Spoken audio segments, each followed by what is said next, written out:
Japanese RPGs are such an interesting genre of video games. For the longest time, they have been the primary genre when it comes to an emphasis on storytelling.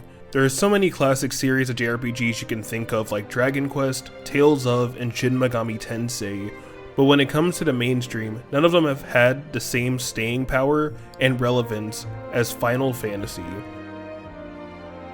The series, spanning 35 years and 19 mainline entries, if you include the sequel games, has captured the hearts of people worldwide, including my own. I love the series deeply and want to take a look back on everything, the series as a whole, as well as some spin-offs, and just analyze one of my favorite things ever. This is but one part of a larger series where we will look at each era of Final Fantasy and see what exactly makes this series so amazing, so legendary.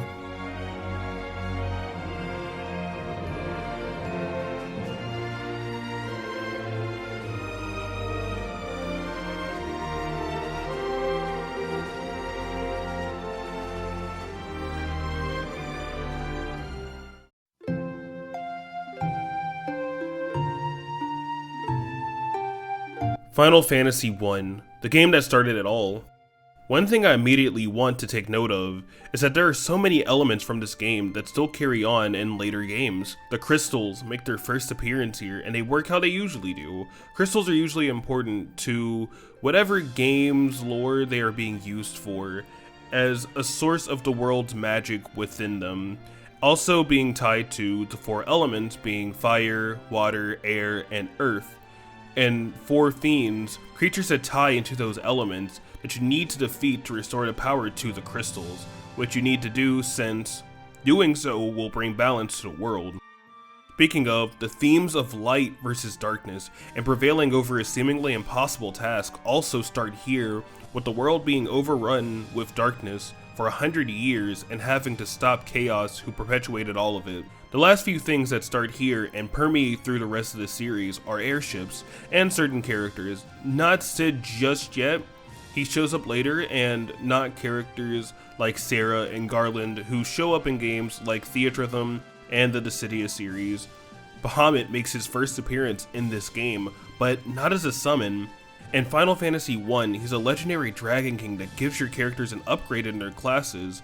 And speaking of the classes in this game make multiple appearances in games later on, rather by name or by implication. Those classes being the Warrior or Fighter, the Thief, the Black Belt, later referred to as the Monk, and the Black, White, and Red Mage. The classes when in games like Final Fantasy I, where the cast of playable characters are not actual characters and are more so self-inserts and meant to mirror D&D more like the franchise's inspiration, are usually when the class names are used and are referred to by those names. But in games like Final Fantasy VII, and to a lesser extent Final Fantasy X, the class archetypes are technically there, but they are more so implied, especially more in the former than the latter. But going into that will have to be when I talk about those games at a later date. Getting into the specifics of the classes, the Warrior class specializes in physical attacks. The Thief, while being better in attack than the Mages, still does less damage than the Warrior, but in exchange has a higher speed stat and is better at evasion.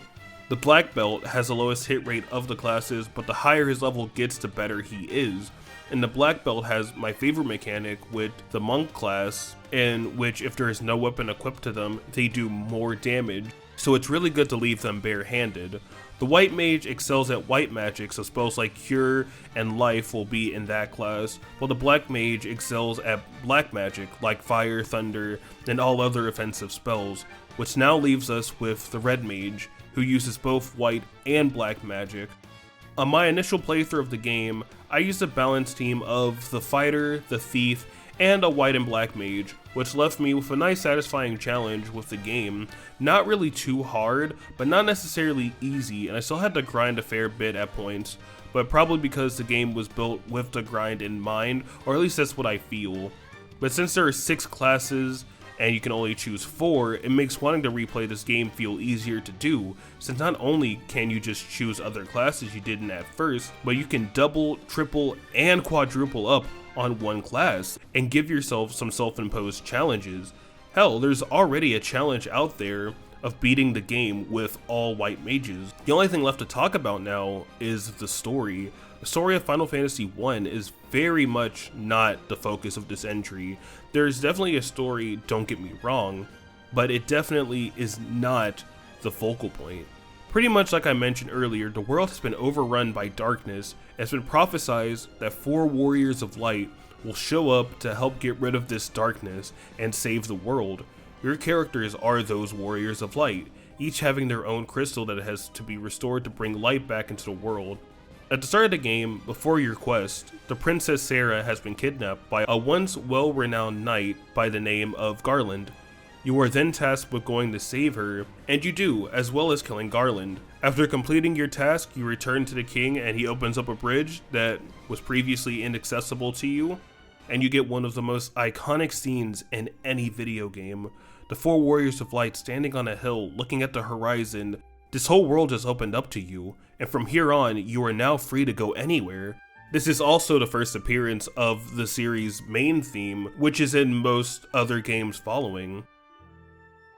After this, you spend the majority of the game traveling the land, solving various issues of different villages and kingdoms, and try to defeat the 4 fiends, who each will restore one of the crystals upon defeat. You do eventually beat all the fiends, and after getting your potential unlocked by Bahamut, you head off to face Chaos and finally save the world. But, would you believe if I said this game actually has a twist? One that actually surprised me, and I didn't expect from a game where, while there is a plot, isn't really in the forefront. And since this is an early NES game, I especially didn't expect this. But essentially, to beat Chaos, you have to travel 100 years into the past, where you fight the 4 fiends again, but this time they are stronger. After you do that, you find Garland, who explains to you that when you defeated him early on in the game, the 4 fiends used their powers to send him to the past. He then used his powers to send them to the future. So what this means is that the world of Final Fantasy 1 has been stuck in a constant time loop that was destined to continue. But you defeated the fiends this time, and Garland absorbed their powers to become Chaos. Therefore, beating Chaos now breaks the loop. When you beat him, the time loop becomes broken and you go back to the present. And the world is now saved thanks to the warriors. While the twist is a bit confusing, I still appreciate the effort they had, and I still feel that they tried having something different and interesting with this genre that was still trying to refine itself.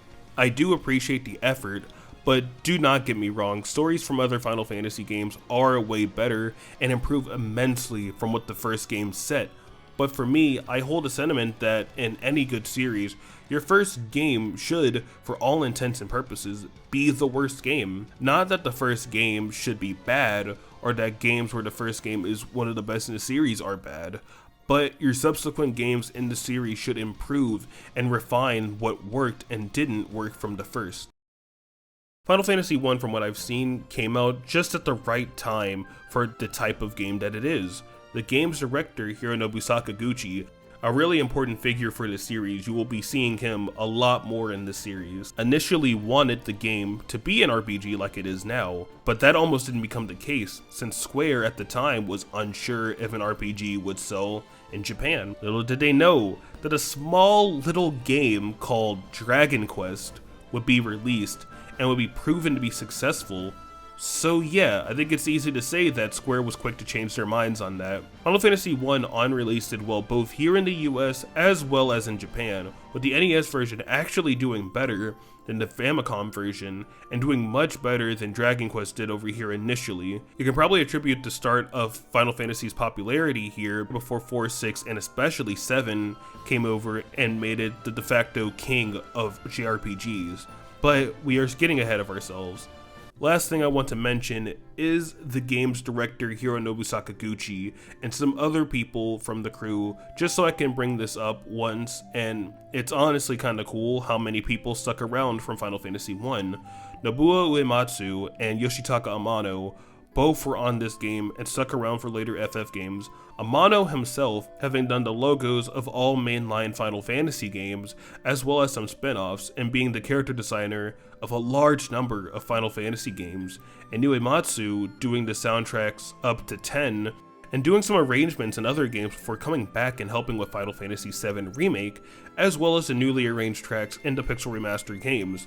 Final Fantasy I was a good start, not only in terms of what it set for future Final Fantasy games to go off of, but as well as being a good kickoff to the series' reception and popularity. This video was intended to be a much larger video where I would cover the first 3 games, being Final Fantasy 1, 2, and 3, but while making this, I decided that I would instead go about making each game its own video, because I feel like that would be an easier task for me personally to tackle, and I can get more content out for you guys faster. I do intend at the end of this trilogy that I will make a larger supercut and then cover the rest of the series in that way, instead of just making large videos covering multiple games. So I do hope you guys understand. That being said, thank you so much for watching this video. If you liked what you saw, please subscribe, like, all that. Comment down what you feel about Final Fantasy 1. If you've played the game, if you're interested in playing the game, or if this video gave you some much needed insight on that game. And with that being said, I have been Dead. You guys have been awesome. I'll see you guys in the next video. Bye.